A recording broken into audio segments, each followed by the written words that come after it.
मार्ग ईआरपी आपके बिजनेस को आसान बनाने के लिए और बिजनेस को नए आयाम पर ले जाने के लिए प्रतिबद्ध है। हाल ही में मार्ग ईआरपी ने रिटेल आईओ के साथ इंटीग्रेशन किया है और मार्ग यूजर को सुविधा प्रदान की है, जिसके द्वारा किसी भी ईआरपी सॉफ्टवेयर से जनरेट हुए बिल मार्ग ईआरपी में अपने आप चढ़ जाएंगे। आप किसी भी ईआरपी सॉफ्टवेयर से जनरेट हुए इनवॉइसेस को मार्ग ईआरपी में चुटकियों में परचेज बिल में इंपोर्ट कर पाएंगे। मार्ग और रिटेल आईओ के इंटीग्रेशन के बेनिफिट्स हैं कि रिटेलर्स ऑनलाइन परचेज इंपोर्ट से अपने बिल्स डाउनलोड कर सकते हैं, जिससे मैनुअल वर्क कम होता है और टाइम सेव होता है। सिंगल क्लिक पर बिल्स ऑटोमेटिकली लोड हो जाते हैं, जिससे मिस्टेक के चांसेस बिल्कुल खत्म हो जाते हैं और आप अपना समय अपने बिजनेस की ग्रोथ और प्रोडक्टिविटी में यूटिलाइज कर पाएंगे। तो आइए पहले देखते हैं कि कैसे आप मार्ग ईआरपी से जनरेट हुए इनवॉइसेस को मार्ग सॉफ्टवेयर में इंपोर्ट कर सकते हैं। अब जनरली क्या होता है, जब हम बिल जनरेट करते हैं तो जितना टाइम हमें बिल बनाने में लगता है उतना ही टाइम रिटेलर को या कस्टमर को भी परचेज चढ़ाने में भी लगता है। तो अब क्वेश्चन ये आता है कि जब सप्लायर बिल बना रहा है तो रिटेलर को भी उतनी मेहनत ना करनी पड़े, तो इसके लिए ऑनलाइन परचेज इंपोर्ट का यूज करके सप्लायर के थ्रू बनाए गए बिल को बायर अपने पास इंपोर्ट कर सकते हैं। मार्ग ईआरपी में आपके पास मल्टीपल तरीके हैं जिससे आप ऑनलाइन इनवॉइस इंपोर्ट कर सकते हैं। आप जीएसटी नंबर के बेस पर, ई कोड के बेस पर, मोबाइल नंबर, ईमेल आईडी के बेस पर इनवॉइस इंपोर्ट कर सकते हैं। तो आइए पहले देखते हैं कि कैसे जीएसटी नंबर के बेस पर इनवॉइस इंपोर्ट कर सकते हैं। इसके लिए आप मास्टर से मार्ग सेटअप से कंट्रोल रूम पर आएंगे, एक्सपोर्ट सर्च करके एक्सेप्ट कर देंगे, फिर पेज डाउन की प्रेस करेंगे। यहाँ आपको ऑप्शन मिलता है purchase bill import export from मार्ग सर्वर। इसका मतलब है कि आप जिस बेस पर बिल इंपोर्ट या एक्सपोर्ट करते हैं वो ऑप्शन यहाँ सिलेक्ट कर लेंगे। जैसे हम जीएसटीएन सिलेक्ट करते हैं और आप यहाँ ध्यान देंगे कि अगर आप यहाँ ईमेल या मोबाइल नंबर सिलेक्ट करते हैं तो आप यहाँ वही ईमेल या मोबाइल नंबर मेंशन करेंगे जो आपके सॉफ्टवेयर में रजिस्टर्ड है। तो अभी जैसे हम जीएसटीएन सिलेक्ट करते हैं, अब एस्केप की प्रेस करते हैं और सेव करते हैं। अब जैसे कि हम यहाँ दो एग्जाम्पल ले रहे हैं, सेलर और बायर का। अब सबसे पहले सेलर यानी कि सीगल सप्लायर अपनी कंपनी में अपना जीएसटी नंबर एंटर करेगा, देन अपने कस्टमर के लेजर में यानी आहूजा मेडिसिन के लेजर में इसका जीएसटी नंबर एंटर कर देगा। इसके बाद आप सपोज यहाँ सेलर आहूजा मेडिसिन के लिए बिल जनरेट करता है। ये बिल यहाँ जनरेट हो गया है, इसे सेव कर लेते हैं।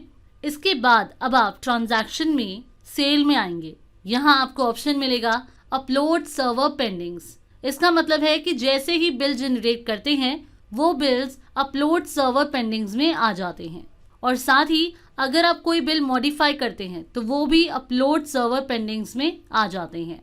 जैसे कि आप यहाँ देख सकते हैं कि जो बिल्स हमने जनरेट किए हैं वो यहाँ शो हो गए हैं। इसके बाद आप देखेंगे नीचे आपको शॉर्टकट्स दी हुई हैं।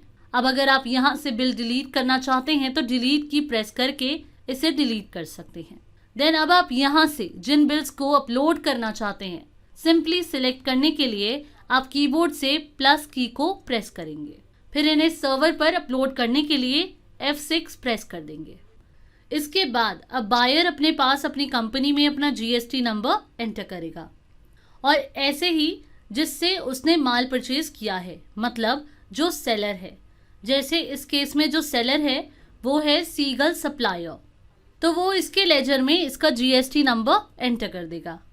इसके बाद अब जब बायर परचेज बिल जनरेट करेंगे तो यहाँ पार्टी नंबर एंटर कर देंगे और F10 की प्रेस करेंगे और बिल्स इंपोर्ट कर लेंगे। आप देखेंगे यहाँ आपको शो हो रहा है all item matched, start import. Accept करते हैं। आप देख सकते हैं मैसेज शो हो गया है कि बिल्स सक्सेसफुली लोड हो गए हैं। एंटर प्रेस करते हैं तो आप देख सकते हैं बिल ऑटोमेटिकली लोड हो गया है और अब आप यहाँ अपने अकॉर्डिंग चाहें तो इसे मॉडिफाई कर सकते हैं। तो अब इसे सेव करते हैं। अब फिर से ट्रांजैक्शंस मेन्यू पर आते हैं। जिस तरह से आप सेल बिल को सर्वर पर अपलोड करते हैं उसी तरह से आप GST outward, breakage expiry issue, replacement issue, stock issue और परचेज ऑर्डर को भी सेल बिल की तरह सर्वर पर अपलोड कर सकते हैं। अब जैसे परचेज ऑर्डर जनरेट करते हैं और अब जैसे आहूजा ने सीगल सप्लायर को कैल प्लस सी की 10 क्वांटिटी का 200 के हिसाब से ऑर्डर किया है। अब यहाँ एंड की प्रेस करके सेव करते हैं। देन अपलोड सर्वर पेंडिंग्स पर आएंगे, फिर यहाँ F6 प्रेस करके सर्वर पर अपलोड करते हैं। इसके बाद अब जैसे सीगल सप्लायर को देखना है कि उसे कौन कौन से ऑर्डर्स उसे रिसीव हुए हैं, तो उसके लिए मार्क सॉफ्टवेयर की होम स्क्रीन से डिजिटल एंट्री पर क्लिक करेंगे। तो जितने भी आपको ऑर्डर रिसीव हुए हैं वो सब आपको यहाँ शो हो जाएंगे। आप यहाँ देख सकते हैं किस डेट को किस सोर्स से कितने ऑर्डर रिसीव हुए हैं। आप यहाँ फिल्टर्स भी लगा सकते हैं, लाइक आप यहाँ पार्टी सेलेक्ट कर सकते हैं जिस पर्टिकुलर पार्टी के ऑर्डर्स आप देखना चाहते हैं। अगर सारी पार्टीज के ऑर्डर्स देखना चाहते हैं तो ऑल सिलेक्ट कर लेंगे। इसी तरह आप यहाँ एरिया, रूट, MR सिलेक्ट कर सकते हैं। अगर आप किसी पर्टिकुलर सोर्स के ऑर्डर्स देखना चाहते हैं कि जो ऑर्डर आपको रिसीव हुआ है वो किस सोर्स से हुआ है, वो भी आप सिलेक्ट कर सकते हैं। और इसी तरह प्रायोरिटी और ट्रांसपोर्ट भी सिलेक्ट कर सकते हैं। तो अब जिस पर्टिकुलर ऑर्डर को आप सेल ऑर्डर में कन्वर्ट करना चाहते हैं तो सिंपली उस बिल को सिलेक्ट करके जनरेट बिल पर क्लिक कर देंगे। और अगर सारे बिल्स को एक साथ सेल ऑर्डर में कन्वर्ट करना चाहते हैं तो सारे बिल्स सिलेक्ट करके जनरेट बिल्स पर क्लिक कर देंगे। अब जैसे इस बिल को सेल बिल में कन्वर्ट करते हैं, एक्सेप्ट करते हैं, देन रेट मेंशन करके सेव कर देंगे। तो इस तरह आप ऑर्डर्स को कन्वर्ट कर सकते हैं। इसके अलावा अगर आप मास्टर से मार्क सेटअप से कंट्रोल रूम में आते हैं, डाउनलोड ऑर्डर सर्च करते हैं, तो आप यहाँ से भी स्पेसिफाई कर सकते हैं कि जो ऑर्डर रिसीव हुआ है उसे सेल में कन्वर्ट करना है या सेल ऑर्डर में। सेल में कन्वर्ट करना है तो 1 सिलेक्ट करेंगे और सेल ऑर्डर के लिए 2, तो 1 सिलेक्ट करते हैं, press escape key and save changes to yes. तो इस तरह आप ऑर्डर्स को कन्वर्ट कर सकते हैं। तो इस तरह अभी आपने देखा कि कैसे रिटेलर का GSTIN और सप्लायर का GSTIN दोनों एक दूसरे से GSTIN के बेस पर कम्युनिकेट कर सकते हैं। और इस बात का ध्यान देंगे कि जो प्रोसेस अभी आपने देखा ये उनके लिए है जिनकी सेम स्टेट में सिर्फ एक ही कंपनी है, कोई अदर ब्रांच नहीं है।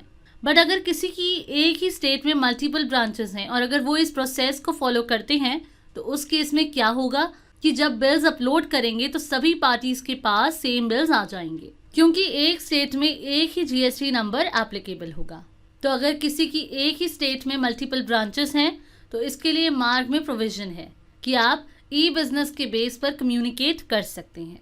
इसके लिए मास्टर्स से ई-बिजनेस सेटअप पर आएंगे और पहले कंपनी को रजिस्टर करेंगे, जिसके लिए रजिस्टर कंपनी पर क्लिक करके यहाँ अपनी डिटेल्स फिल करके रजिस्टर कर देंगे। तो आप देखेंगे यहाँ आपकी कंपनी ID जनरेट हो गई है।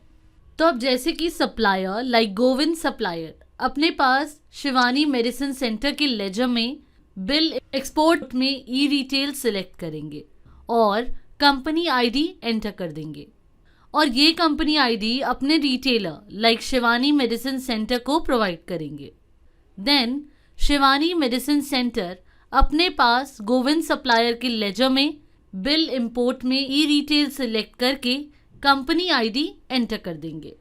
और इस बात का ध्यान देंगे कि अगर एक पार्टी रजिस्टर्ड है और सेकेंड पार्टी अनरजिस्टर्ड तो रजिस्टर्ड पार्टी अनरजिस्टर्ड पार्टी का ई-कोड एंटर करेगी और अनरजिस्टर्ड पार्टी रजिस्टर्ड पार्टी का GSTIN एंटर करेगी।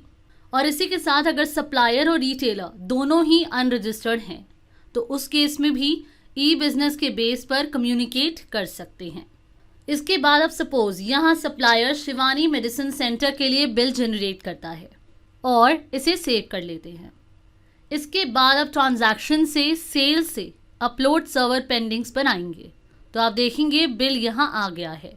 अब आप इसे सिलेक्ट करेंगे, देन F6 की प्रेस करके सर्वर पर अपलोड कर देंगे और इसके बाद बिल लोड करने का प्रोसेस बिल्कुल वैसे ही है जो आप देख चुके हैं। तो इस तरह आप ई-बिजनेस के बेस पर भी कम्युनिकेट कर सकते हैं। तो इस तरह आपने देखा कि कैसे आप मार्क ERP से जनरेट हुए इनवॉइसेस को मार्क सॉफ्टवेयर में इंपोर्ट कर सकते हैं। इसके बाद अब देखते हैं कि कैसे आप किसी भी ERP सॉफ्टवेयर से जनरेट हुए इनवॉइसेस को मार्क ERP में आसानी से परचेज बिल में इंपोर्ट कर सकते हैं। इसके लिए आपको बस रिटेल IO ऐप या वेब का यूज़ करना है और आप किसी भी सॉफ्टवेयर से जनरेट हुए इनवॉइसेस को मार्क ERP में आसानी से इंपोर्ट कर सकते हैं। यानी कि सप्लायर के द्वारा बनाए गए बिल्स रिटेलर के पास ऑनलाइन परचेज इंपोर्ट के द्वारा ऑटोमेटिक सॉफ्टवेयर में परचेज बिल में चढ़ जाएगा।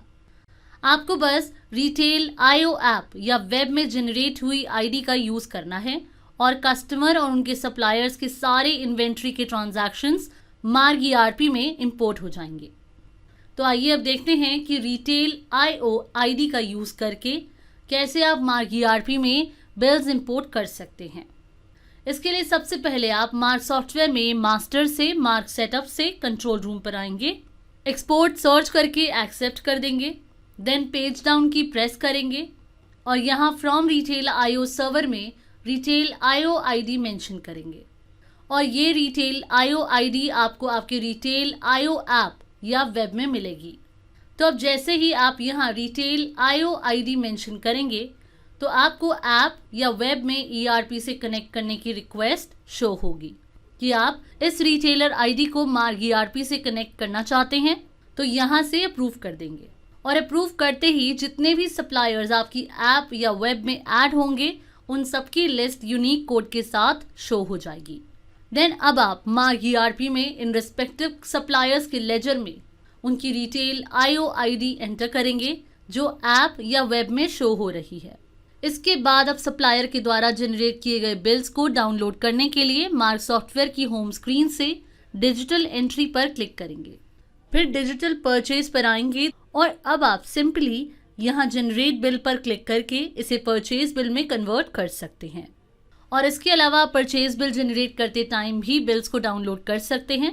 जैसे अब रिटेलर जब परचेज बिल जनरेट करेंगे तो सिंपली यहाँ F10 की प्रेस करेंगे और आप देख सकते हैं सप्लायर के द्वारा बनाया गया बिल रिटेलर के पास ऑटोमेटिकली लोड हो गया है। आप चाहें तो इसे मॉडिफाई भी कर सकते हैं। अब इसे सेव करते हैं। तो दोस्तों अपना टाइम सेव कीजिए ऑनलाइन परचेज इंपोर्ट के द्वारा और इस पावरफुल मार्ग ईआरपी और रियो इंटीग्रेशन के साथ। Thanks for watching.